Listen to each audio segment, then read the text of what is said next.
Masa terpenting menanamkan nilai-nilai spiritual adalah 7-14 tahun ketika seorang ibu harus berjuang mencari nafkah untuk anak-anaknya dan tidak sempat menanamkan nilai-nilai spiritual dan anak tumbuh tidak sempurna spiritualnya. Bagaimana cara menyempurnakannya ketika anak sudah di atas 25 tahun? Apakah cukup dengan doa? Ya, pertama definisi sempurna. Saya sendiri juga tidak tahu bagaimana, karena menurut saya sempurna itu sesuatu yang tanpa batas dan potensi setiap orang bergantung juga pada lingkungannya, sahabat-sahabatnya, teman-temannya dan lain sebagainya. Ibarat sekolah,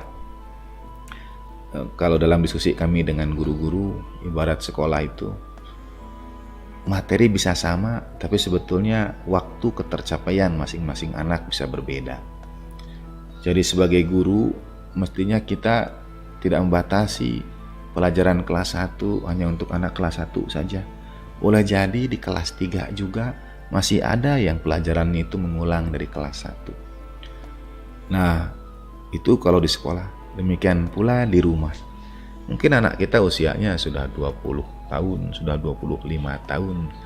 Tetapi kita menebus karena kita menebus waktu kita tidak bersama dengan mereka. Dan sekarang kita punya kesempatan untuk menebusnya, kita lakukan sebaik yang kita mampu. Dimulai dengan berusaha memahami, mendengar, atau kata mahabbah disebut menjadi, yang terjemahkan menjadi cinta, sebetulnya adalah manifestasi cinta, perwujudan cinta. Kalau cintanya sendiri hub, mahabbah itu perwujudan cinta.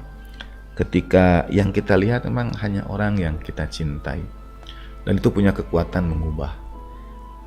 Konon katanya kita dihadapkan pada dua hal, ada hal yang bisa kita ubah dari anak-anak kita, ada yang tidak bisa kita ubah. Dan pada yang tidak bisa kita ubah, kita menyesuaikan.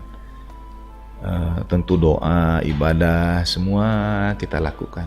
Tetapi menunggu untuk bisa sampai satu frekuensi lagi, itu dimulai dengan sama-sama dalam tarik ulur itu. Jadi kita juga menurunkan barangkali ekspektasi kita. Pada saat yang sama kita memberi ruang bagi anak-anak kita untuk meraih kita, mengambil kepercayaannya terlebih dahulu. Dan kadang-kadang mungkin kita sering terpenjarakan oleh perbandingan dengan sesama teman-temannya, dengan anak-anak dari teman-teman kita dan lain sebagainya. Padahal pada saat yang sama kesempurnaan itu sekali lagi bergantung dengan ilmu. Bagi yang tahu akibat kalau ia melakukan dosa dengan sengaja juga besar akibatnya. Pada tahapan tertentu, ini analoginya, ada orang belajar Al-Quran di masjid baginda Nabi Shallallahu Alaihi Wasallam. Yang satu baca Al-Qurannya lancar, yang satu terbata-bata. Baginda Nabi Shallallahu Alaihi Wasallam menyampaikan, yang membaca Al-Quran dapat satu pahala, yaitu pahala membaca Al-Quran, dan yang membaca dengan terbata-bata dapat 2 pahala. Pertama, pahala membacanya, dan yang kedua, pahala sulitnya dalam membacanya itu. Jadi anugerah Allah Ta'ala selalu indah. Kita tidak bisa menghakimi mana yang lebih baik dan lain sebagainya. Kita berdoa kepada Allah Subhanahu wa Ta'ala untuk anak-anak kita. Di sisi lain ada yang disebut dengan konsep paradoks dalam Islam. Jadi untuk kemaslahatan anak-anak kita, kita juga membantu kemaslahatan anak-anak orang lain. Di sini mungkin kita peluang menjadi guru atau peluang meringankan saudara-saudara kita yang anak-anaknya juga perlu dibantu dan lain sebagainya. Di situ ada keberkahan.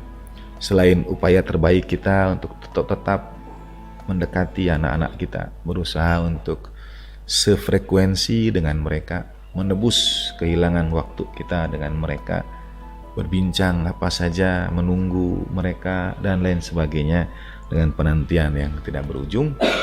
Kita dukung juga dengan ibadah kita, sholat kita, doa kita dan lain sebagainya. Kemudian ada amal lainnya, yaitu berkhidmat, amal sosial. Kita membantu anak-anak saudara-saudara kita yang lainnya, sehingga dengan membantu anak orang lain. Semoga Allah Ta'ala juga bukakan bantuannya untuk anak-anak kita.